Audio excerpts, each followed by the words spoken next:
Hello friends, in the earlier audio video explanation we have seen the case 1, that was violation of Kelvin-Planck statement resulting into the violation of Clausius statement, isn't it? Now this is case 2 where we have to consider the violation of Clausius statement results into the violation of Kelvin-Planck statement of second law of thermodynamics. So first of all, violation of Clausius statement. So this is the diagram that shows the violation of Clausius. See what Clausius has stated.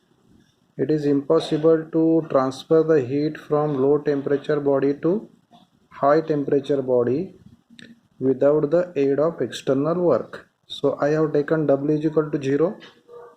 That means this is a violated statement given by Clausius.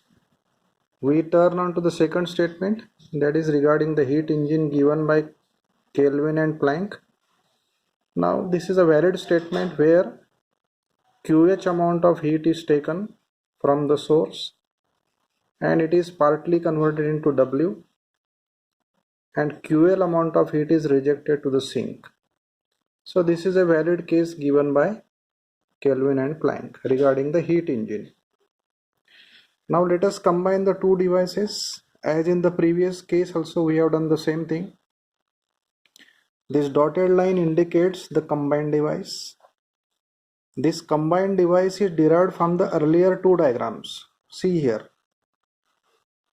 QL amount of heat goes to the source. See here. QL amount of heat goes to the source. QL amount of heat taken from the sink. So here QL amount of heat going to the sink. See the two diagrams simultaneously. QL amount of heat taken from the sink. QL amount of heat given to the sink. So the effect is nullified. There is no interaction with the sink. So I have shown here sink, but written one important thing here, that is there is no heat interaction with the sink. Now let us consider what happens here. QH amount of heat is taken from the source. That is QH amount of heat taken from the source. This is the source. QH amount of heat is taken. Now one more thing, there is no question of W here, but here W is generated or produced by the engine. So in the combined device I have shown that the W is generated, and as we can see W is nothing but QH minus QL from the combined device. So what is happening with the net interaction with the source now? QL amount of heat goes to the source, QH amount of heat coming out, and we all know QH is more than always QL. So what is the net effect? QH minus QL, and QH minus QL, this is the net effect that I have shown in the last diagram. See here, QH minus QL, this is the interaction with the source. There is no question of a sink. This device is a heat engine and it produces the power. See, W is developed, power W is developed. W is nothing but QH minus QL. Now see this diagram as a whole, that Kelvin-Planck stated that the heat from the source cannot be converted into equivalent amount of work. So this is nothing but impossible statement of Kelvin and Planck.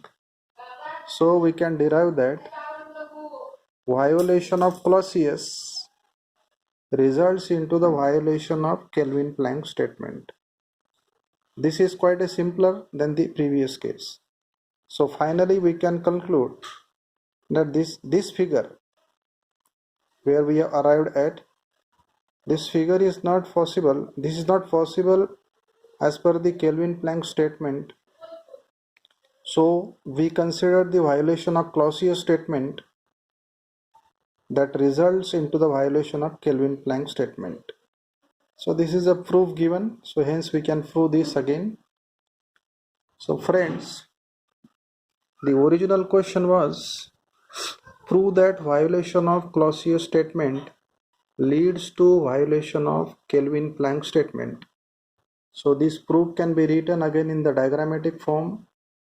There are two initial figures. Left side is a violated case, Clausius.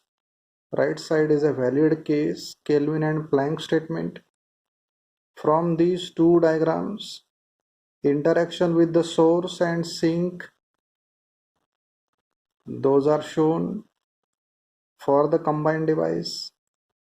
And finally we conclude with the one more diagram, and this diagram is nothing but the violation of Kelvin-Planck statement. So in this way we can prove that the violation of Clausius is a violation of Kelvin-Planck statement. Thank you very much friends. You can use this. One important instruction I have to give you, that if the question is simply like this, prove the violation of second law of thermodynamics. In that case, what will you do?